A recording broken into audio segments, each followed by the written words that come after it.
am your teacher, Mr. Pacitti, and this is my classroom here in Jacksonville, Florida. So put away your mobile phones, put away your comments about not being able to watch if you put away your mobile phones. I've been saying that for like 8 months now. It's 2019. This is 205 Live and NXT, and this is Graded.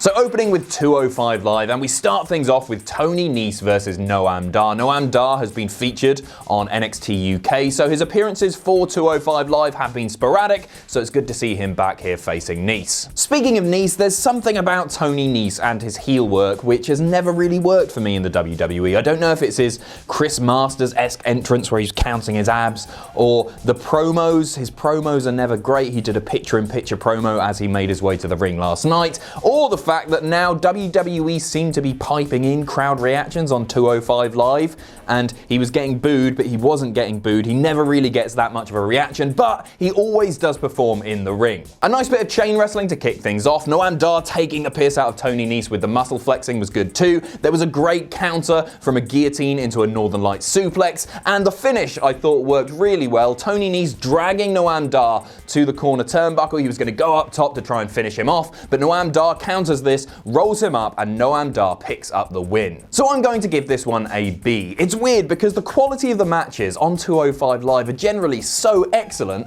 that when a good match like this comes along, it's just sort of instantly forgettable, but it was good, and I guess that speaks volumes about the quality of the wrestling on 205 Live. Oh, and I like Noam Dar picking up the win. The guy has such a unique charisma. He's always so fun to watch. I can't think of the last Noam Dar match that I didn't enjoy watching. Quick backstage promo from Brian Kendrick. His pal Akira Tozawa isn't there tonight, and Kendrick says that because he's screwed over Akira so many times in the past, he's going to do everything in his power to make sure that Tozawa is the next cruiserweight champion. I like this. It's too short to grade, but it adds a nice little bit of intrigue into that fatal four-way match at the Royal Rumble. Also, I still can't get over the fact that Brian Kendrick, without the beard, literally hasn't aged since 2008. I still don't get why he shaved the beard personally. He definitely looked better with it, right? But maybe he just didn't like it. I mean, I used to hate facial hair too, but then it grew on me. Another quick backstage promo with Drew Gulak, Jack Gallagher, and Drake Maverick, and Drew and Jack are presenting potential cruiserweights to join the 205 Live brand. They've each got their funny little folders, and a fun exchange here. Drew Gulak, gold on the mic, really enjoy him. Drake is great on the mic. They're all great on the mic, in fact. Not really anything notable here, except for when Drew Gulak was walking out of shot, he goes, "Hey, check out Wheeler Yuta." And Wheeler Yuta, if you're not familiar, is a really, really great indie wrestler. To my knowledge, he's not WWE signed, so I thought that was worth mentioning. Then walk in Mike and Maria. They're complaining that they haven't been on the show for 5 weeks. 5 weeks? Zack Ryder, almost a year on Raw. Anyway, they're whinging, and Maria says that, hey, she's been in this business for long enough. She knows that she may have to fight for opportunities. I like the idea that they're pissed off that they haven't been on the show for a little bit, and they're using that to create a storyline. All for that. Also, quickly, while we're on the subject of Drake Maverick, I'm still incredibly frustrated by his presentation on WWE TV. He's a heel manager with the AOP on Raw, and then he's a babyface authority figure on 205 Live. And he's tried to explain this as saying, hey, I'm just doing what's best for business with AOP. It's in my interest to do that. That's fine. That makes sense. I don't really have a problem with that too much. But him being a good guy on 205 Live and a bad guy on Raw doesn't make sense. And it's confusing to the audience. And I know this is, been complaining about this for some time now, but it really does get to me. And I think it's really starting to hurt the quality of 205 Live, but hey, let's move on, because if they don't care, then why should we? Main event time, which sees Cedric Alexander take on Hideo Itami. The winner will join that fatal four-way match at the Royal Rumble for the Cruiserweight title. These two went all out last night. The strikes between these two were unbelievable, echoing around the arena. That noise wasn't piped in, especially Hideo Itami's kicks. This match was great. It gets an A-. Daivari was great on the outside, playing his role perfectly, taking out Cedric Alexander while the ref was distracted with a big old stiff clothesline, which allowed Hideo Itami to then throw him into the barrier, trying to take the upper hand. I'm going to go through a few of my favorite spots. There were so many great spots in this match, but I've noted noted down a few of my favourites so I don't forget them here. There was a leg drop to Cedric, who was balanced on the middle rope. That was fantastic. Hideo Itami taking out Cedric with a drop kick, perfectly timed as Cedric set up for the neuralizer. Alexander's dive to the outside, and most notably of all, there was this Falcon Arrow to the outside from Hideo Itami, which looked absolutely just brutal. The impact was...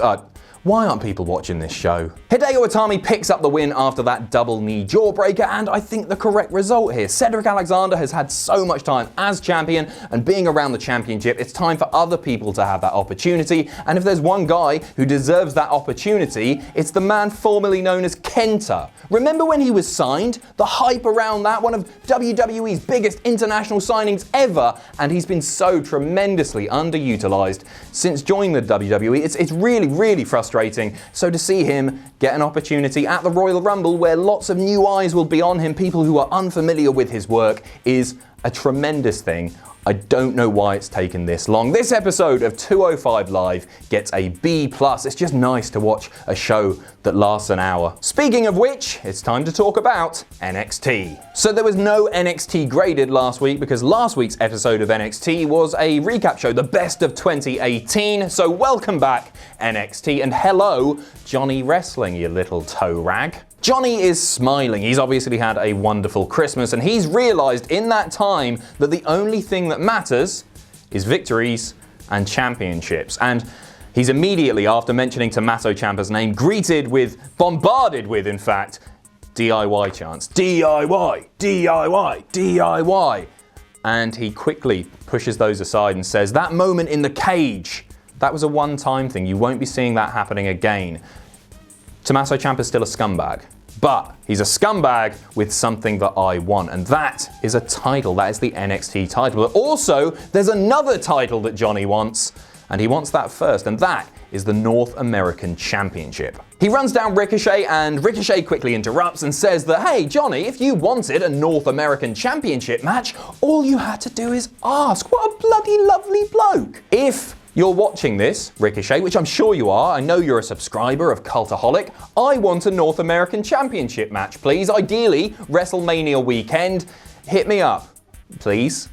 It's that easy. And then Ciampa comes out and tries to stir things up, but he is quickly interrupted by Aleister Black. His music hits, then he appears on the Tron, and he says that at TakeOver, he's going to make Ciampa fade to black. And then the lights fade to black. See what they did there? Really clever. When they come back up, Aleister Black is there on the ramp. He attacks Tommaso Ciampa, tries to put him through the announce table. Ciampa manages to run away and then quickly cut back to the ring. And Johnny Gargano takes out Ricochet with a super kick, laying him out, stares at that North American title, and walks away. A brilliant opener. All four men nailed it here, especially Gargano, who has just been on fire since his heel turn. Really, really enjoying his work. And we've now got two high-profile title matches set for NXT TakeOver, a card which is already looking absolutely fantastic. And this opening promo gets an A. Oh, and by the way, the whole thing lasted less than 10 minutes. Concise and effective. Big fan of that.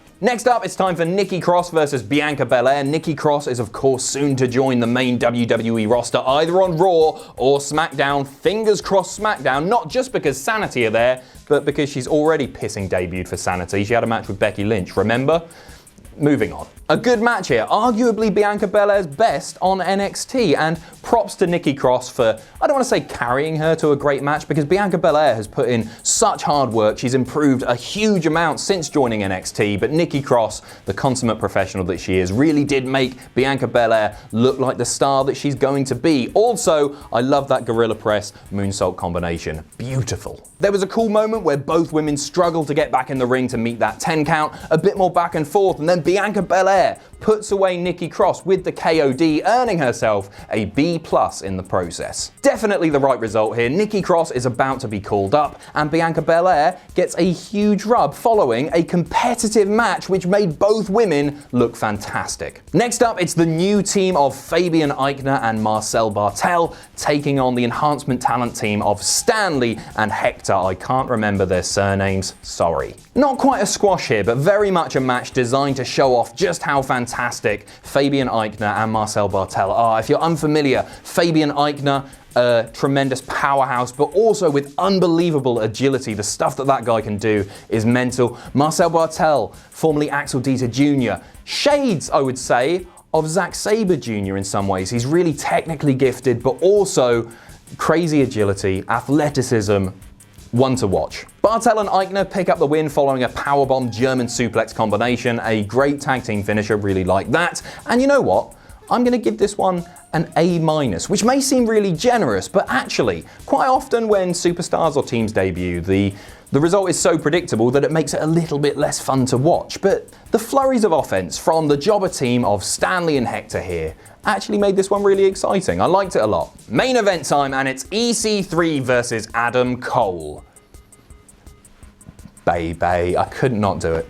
I tried. Not a fantastic match here by any means, but a decent story was told. EC3 trying to overcome the numbers game of the Undisputed Era, as well as the injured shoulder, which Adam Cole was working on throughout the match. Adam Cole picks up the win with the super kick following distraction from the Undisputed Era. They got up on the apron and EC3 came over and he knocked them all off, but then he ate the super kick. 1, 2, 3, and I like this finish a lot. I'm going to give this match a B.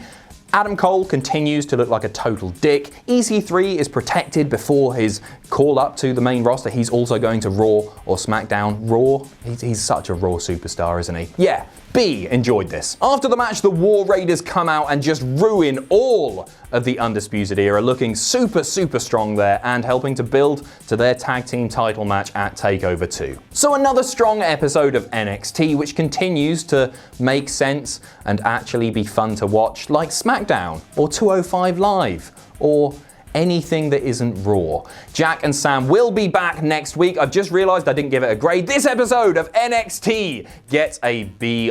Jack and Sam will be back next week. I hope you've enjoyed this triple bill of Pacitti action, you lucky devils. And I've just realized I've not written a joke. What's orange and sounds like a parrot? A carrot. Oh, suck my dick. So that's all from me. Thanks for watching, and you can follow me on Twitter here. If you enjoy what we do here at Cultaholic, you can pledge to our Patreon. That's patreon.com/Cultaholic. And most importantly, don't forget to hit subscribe and join us.